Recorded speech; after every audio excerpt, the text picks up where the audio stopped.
आप YouTube channel देख रहे हैं। मैं इमरान खान हूं। भारतीय मीडिया में मातम है। भारत की जो पॉलिटिकल एलीट है वो परेशान है। भारत के जो डिफेंस एनालिस्ट हैं उनकी नींदें हराम है। और उसकी वजह यह है कि पाकिस्तान ने एक बहुत बड़ा और तगड़ा फैसला किया है। और वो फैसला ये है कि गिलगित बल्तिस्तान को एक सूबे का दर्जा दिया जाए। गिलगित बल्तिस्तान पाकिस्तान की जो आप ये समझें कि जो मईशत है फ्यूचर में वो उसकी रीढ़ की हड्डी की एक हैसियत रखेगी, क्योंकि यहां से सी पैक पाकिस्तान में दाखिल होगा, चाइना इस तरफ से अपना माल लेकर आएगा और दूसरा खैबर पख्तूनख्वा के और बलूचिस्तान के मुख्तलिफ इलाकों से ईरान और अफगानिस्तान के रस्तों से कुछ शाहराएं पाकिस्तान में दाखिल होंगी और ये सारी बलूचिस्तान पहुंचेंगी और वहां से होती हुई गवादर की बंदरगाह तक पहुंच जाएंगी। कराची और गवादर की दो बंदरगाहें पाकिस्तान की मकबूल तरीन और इस पूरे खित्ते की सबसे मसरूफ तरीन बंदरगाहें होंगी। खासतौर पर गवादर और इसके अलावा इसी कोस्टल बेल्ट के ऊपर दो मजीद बंदरगाहें भी मुस्तकबिल में बनाने के ऊपर गौर किया जा रहा है। उरमाड़ा के करीब एक बहुत ही खूबसूरत एक इलाका बनाया जाएगा जहां पे 5 स्टार होटल्स होंगे, जो बहुत खूबसूरत एरिया होगा और वो इस खित्ते का ग्रीन वाटर यानी जो सी ग्रीन वाटर होता है, बहुत खूबसूरत जो बीचेस होते हैं, वो दुनिया के खूबसूरत तरीन बीचेस में से एक बीच होगा जहां पे डेवलपमेंट का काम फ्यूचर में शुरू किया जाएगा। तो पाकिस्तान पूरा का पूरा ही बदलने जा रहा है और ये सब चीजें तब्दील हो रही है। और ये जो शुरू होगा ये गिलगित बल्तिस्तान से होगा, वहां टॉप से ऊपर से। गिलगित बल्तिस्तान पे इंडिया की बड़ी पुरानी नजर है और इंडिया गिलगित बल्तिस्तान को पाकिस्तान का हिस्सा मानता नहीं है। गिलगित बल्तिस्तान के लोग और वहां के जो फौजी हैं वो बड़े बेमिसाल हैं।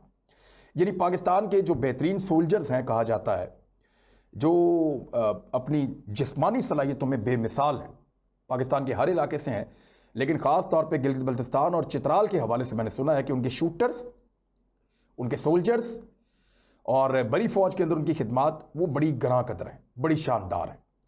और एक तो क्योंकि वो ऐसे इलाकों से आते हैं जहां बहुत दूर तक आपको देखना होता है, जहां बहुत दूर तक आपको पैदल चलना होता है, ट्रैवल करना होता है, तो वो बॉर्न सोल्जर्स हैं, पैदाइशी फौजी हैं, बड़े ज़बरदस्त किस्म के। तो गिलगित बल्तिस्तान के लोग पाकिस्तान के साथ बड़े शानदार तरीके से जुड़े हैं, पाकिस्तान से बहुत प्यार करते हैं। हमारे शहरों में जो है वो हमें अगर कोई गिलगित बल्तिस्तान का नौजवान मिले तो हम महसूस करते हैं उससे बात करते हुए कि उसको अपने खित्ते और अपने मुल्क से कितना प्यार है। तो पाकिस्तान जिंदाबाद, गिलगित बल्तिस्तान जिंदाबाद। गिलगित बल्तिस्तान जो है वो अब पाकिस्तान का हिस्सा बनने जा रहा है। थोड़े दिन पहले आर्मी चीफ ने मुलाकात की थी अपोजिशन से, जो पार्लियामानी लीडर्स हैं, उनको ये बताया था कि गिलगित बल्तिस्तान को पाकिस्तान का हिस्सा होना चाहिए, बाकायदा एक सूबा होना चाहिए। तो इस पे तमाम पॉलिटिकल पार्टीज ने एग्री किया था। पीपल्स पार्टी और पीएमएलएन ने कहा कि जी इसको आप इलेक्शन के बाद बना दें, उनकी तजवीज़ है और बात ठीक भी लगती है उनकी पॉइंट ऑफ व्यू से देखें तो इलेक्शन भी होने वाला है। उसके बाद गिलगित बल्तिस्तान जो है वो पाकिस्तान का बाकायदा एक ऐसा सूबा होगा कि जो पंजाब की तरह, सिंध की तरह, बलूचिस्तान की तरह, खैबर पख्तूनख्वा की तरह पनप सकेगा और उसकी तरह उसके ऊपर सारे हुकूक उनको हासिल होंगे। अब गिलगित बल्तिस्तान में ये जल्द ये चीज़ हो जाएगी। इंडिया का मामला ये था कि इंडिया गिलगित बल्तिस्तान पे एक अटैक भी प्लान कर रहा था माजी में, क्योंकि उसको पता है कि यही वो खित्ता है जहाँ से सी पैक चलेगा और चाइना सुपर पावर बनेगा और पाकिस्तान इसका एक बहुत बड़ा बेनिफिशरी होगा। पाकिस्तान अमीर तरीन होता चला जाएगा, इस खित्ते के तगड़े ममालिक में पाकिस्तान का शुमार हो जाएगा और भारत का ख्वाब फिर कभी पूरा नहीं होगा पाकिस्तान को तोड़ने का, क्योंकि गुर्बत में ही लड़ाई होती है, आपस में भी होती है। तो अगर आपके पास पैसा है, अमारत है, तो फिर लोग एहतजाज नहीं करते, आपस में लड़ते नहीं हैं, बेहतरी आ जाती है, खुशहाली आ जाती है। तो भारत को यह पता था कि यह गेम चेंजर है और गिलगित बल्तिस्तान से यह चीज़ शुरू होगी। तो इससे पहले कि भारत गिलगित बल्तिस्तान में कुछ शरारत करता, जिसकी वो तैयारी कर रहा था, सड़कें और स्ट्रक्चर्स बना के, दिफाई स्ट्रक्चर्स बना के, चीन ने भारत को एंगेज कर लिया अप्रैल और मई 2020 में। इससे पहले कि भारत कोई शरारत करता, चीन ने लद्दाख में भारत को एंगेज कर लिया 2020 के मई के आगाज में। तो भारत वहां पे एंगेज हो गया और जो वो करना चाहता था वो नहीं कर पाया। उसके बाद पाकिस्तान ने और चीन ने मिलकर दियामिर भाषा डैम की बुनियाद रखी, जो भारत को बिल्कुल पसंद नहीं आया। उन्होंने कहा जी मुतनाज़ इलाका, आप डैम क्यों बना रहे हैं, भाई हमारा मुल्क है, हम जो मर्जी बनाए। तो फिर अब हमने डैम वहां पे बना दिया। इसी तरह एक डैम पाकिस्तान जो है वो कोआला पे भी बना रहा है, जो कश्मीर में, और भारत को उस पर भी बहुत एतराज़ है, लेकिन पाकिस्तान बनाएगा और वो भी चीन के साथ मिलकर बना रहा है। तो बहुत बड़ी सिग्निफिकेंस है, एक सिंबॉलिक वैल्यू है, एक बहुत बड़ी अहमियत है इन दो डैम्स के बनने के पीछे। अब मामला ये हुआ है कि भारत को बहुत तकलीफ हो रही है इस बात से कि ये गिलगित बल्तिस्तान को पाकिस्तान का हिस्सा बनाने जा रहे हैं। और इन चीज़ों को देखते हुए भारत ने एक और फैसला किया है। वो जो भारत ने नया फैसला किया है वो मैं आपको बता देता हूँ। ये खबर है द प्रिंट की, और वैसे ये द प्रिंट की खबर है जिसमें उन्होंने बताया कि Pakistan upgrade of Gilgit Baltistan is linked to the India China stand off. India China की जो टेंशन है इससे ये लिंक कर रहे हैं। पाकिस्तान जो एमर्ज कर रहा है या अपग्रेड कर रहा है गिलगित बल्तिस्तान के स्टेटस को और अपने साथ उसको जोड़ने जा रहा है।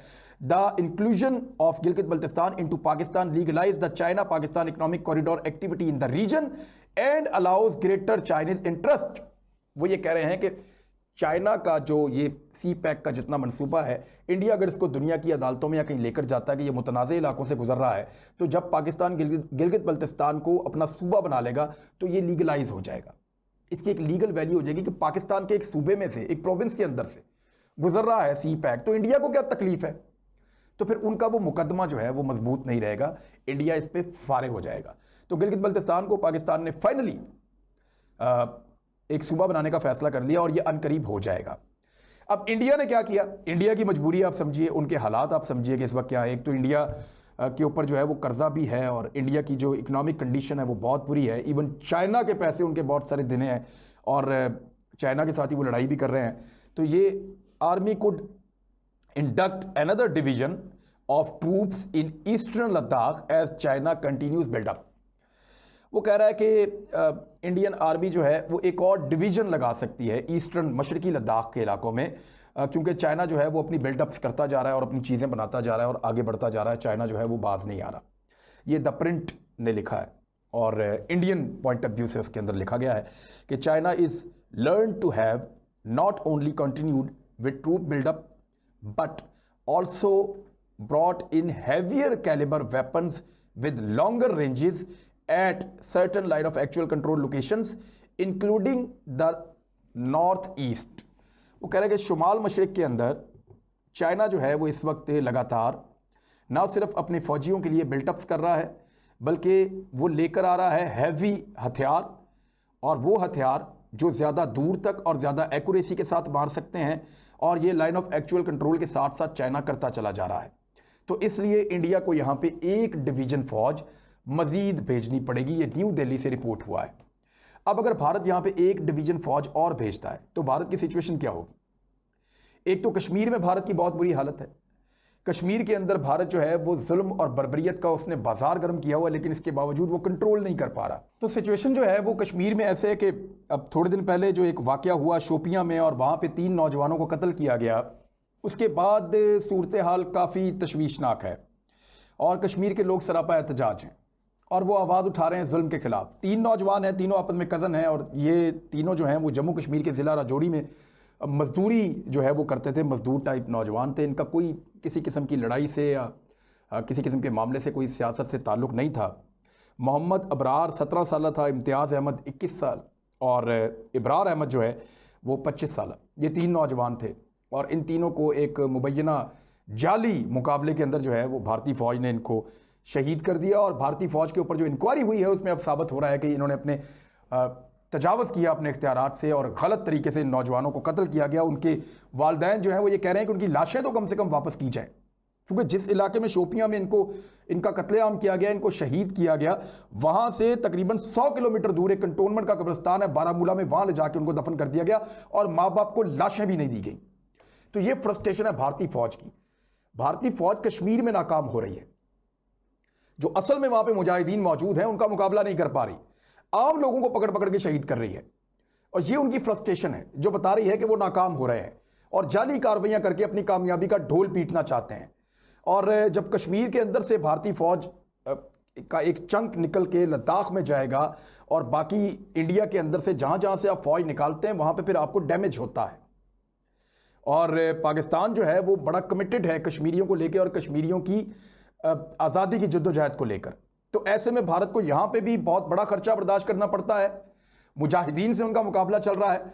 दूसरा, ईस्टर्न लद्दाख के अंदर या प्रिंट की जो खबर है मैं आपके साथ शेयर करने वाला था, उसमें एक डिवीजन फौज मजीद भिजवाने का भारत ने फैसला किया, क्योंकि चीन वहाँ पे बड़ी हैवी एक्टिविटीज़ कर रहा है। ये जो एक डिवीजन फौज होती है इसमें लगभग वैसे पूरी दुनिया में 10 से 15 हज़ार फौजी होते हैं और इसको एक मेजर जनरल रैंक का ऑफिसर जो है वो गालिबन इसको लीड कर रहा होता है। और इसमें 3 से 4 ब्रिगेड इसमें होती हैं, 3 से 4 ब्रिगेड्स होती हैं। लेकिन भारत के अंदर ये लगभग 12,000 फौजी होंगे, जो एक डिवीज़न मज़ीद बढ़ाई जाएगी। तो 12,000 फौजी जब बढ़ जाएंगे तो भारत के अखराजात पता कितने बढ़ेंगे। भारत के ऊपर पहले ही बहुत ज़्यादा इकॉनमी पे दबाव है, और ये जो फौजी अखराजात हैं भारत इनको लंबे अरसे तक बर्दाश्त नहीं कर पाएगा। आगे सर्दी आ रही है, चाइना के पास बहुत पैसे हैं, उन्होंने जदीद तरीन लिबास बनाए हैं, ऐसी वेस्टकोट्स बनाई हैं जो वो नीचे पहनते हैं, जो ना सिर्फ उनको गोलियों से बचाती हैं बल्कि उनको सर्दी से और वेदर से बचाती हैं। उनके अंदर इलेक्ट्रिक वार्म अप सिस्टम लगे हुए हैं, वो उनको गर्मी उनके जिस्म को प्रोवाइड करती हैं, तो वो उस टेम्परेचर के अंदर बड़ी तेज़ी से मूव कर सकते हैं। उनके पास ऑक्सीजन का निज़ाम है, उनके पास गर्म खाने का निज़ाम है, उनके पास बेहतरीन मेडिकल फैसिलिटीज़ हैं, उनके पास बड़े लाइट वेट हथियार हैं उस जगह के ऊपर, वो ज़्यादा तेज़ी से मूव कर सकते हैं, उनके पास जदीद मशीनें हैं वहाँ पे। तो चाइना वहाँ पे मौजूद रहेगा, तो चाइना को बजट का कोई बहुत बड़ा मसला नहीं है। और चाइना की तरफ से जो टेरेन है, जो रास्ता है जो वहाँ पे आता है, वो सीधा है, वहाँ पे कोई मुश्किल रास्ते नहीं है। इंडिया की तरफ से रास्ते मुश्किल हैं, और इंडियन फौजी जब वहाँ पे पहुँचते हैं तो उनके ऊपर बहुत ज़्यादा अखराजात होते हैं, उनके पास जदीद साजो सामान नहीं है। आगे सर्दियाँ आ रही हैं, सर्दियाँ इस खित्ते में भारतीय फौजियों के लिए डरावना ख्वाब होती हैं, और उनके लिए बहुत मुश्किल होता है कि वो जदीद साजो सामान मुहैया कर सकें, बहुत मुश्किल होता है कि जदीद तरीन कपड़े जैसे चाइनीज़ के पास है वैसे दे सकें, बहुत मुश्किल होता है कि मौसम का मुकाबला कर सकें, बहुत मुश्किल होता है कि गर्म और बेहतर खाना दे सकें, बहुत मुश्किल होता है कि वो उनको वो सारे हथियार और वो इक्विपमेंट दे सकें जिससे वो ना सिर्फ तेज़ी से मूव करें बल्कि ज़्यादा बेहतर अंदाज में अपनी वहाँ पर ड्यूटी सर अंजाम दे सकें। और फिर तादाद का ज़्यादा होना अखराजात का ज़्यादा होना होता है। मिसाल के तौर पर ये खबर है मेरे पास, ये द वायर मैगजीन के अंदर खबर छपी है, और इसमें ये बता रहे हैं कि जैसे जैसे बीजिंग जो है वो या चाइना जो है वो अंगेज कर रहा है भारत को लाइन ऑफ एक्चुअल कंट्रोल पे लद्दाख में, तो उसी तरह जो है वो LAC becomes a costly affair. Line of actual control जो है वो ज़्यादा महंगा होता चला जा रहा है, इसके अखराजात बढ़ते चले जा रहे हैं।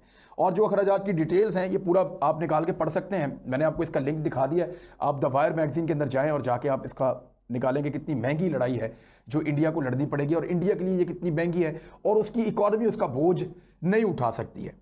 तो ये बिल्कुल वजाहत के साथ इसमें लिखा है कि 25,000 से 30,000 अगर फौजी वो वहाँ पे रखना चाहते हैं जो पहले से हैं वहाँ पे, तो आप ये 12,000 अगर मजीद शामिल करें तो ये तो 40,000 से भी ज़्यादा एक्सीड कर जाएंगे।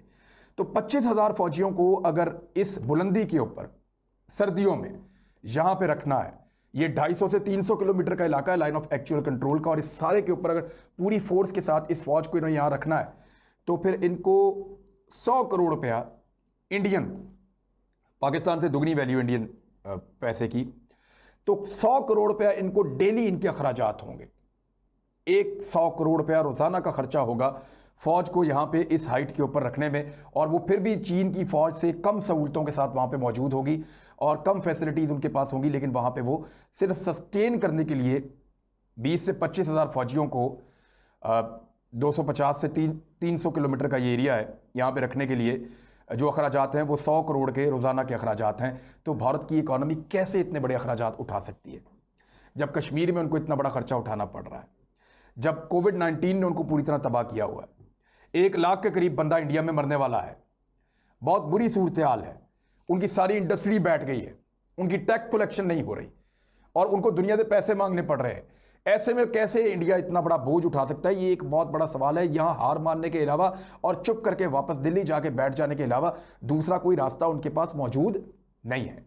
भारत के लिए मुश्किलात बढ़ती चली जा रही है। अगर वो यहाँ पे हैवी आर्टिलरी लेके आता है, ज़्यादा मशीनें लेकर आता है, एयरफोर्स को एक्टिव करता है, ये एक नई डिवीजन इंक्लूड करता है, तो ये 200 करोड़ रुपया रोजाना तक ये खर्चा जा सकता है, दुगना हो सकता है।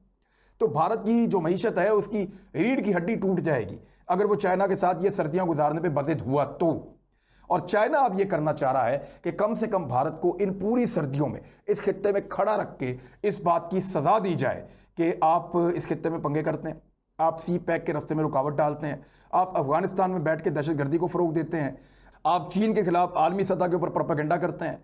तो जब ये सारी चीज़ें भारत कर रहा है तो भारत को उसकी ये कीमत चुकानी पड़ेगी। और अब जो उसकी एस्टिमेटेड कीमत आ रही है वो 100 करोड़ से 200 करोड़ रुपया रोज़ाना की बुनियाद के ऊपर सर्दियों में, यानी अब ये शुरू होने वाला है अक्टूबर का महीना, 1 अक्टूबर से आप लगाएं कि ये शुरू हो जाएगा मामला और 30 अप्रैल तक चलेगा।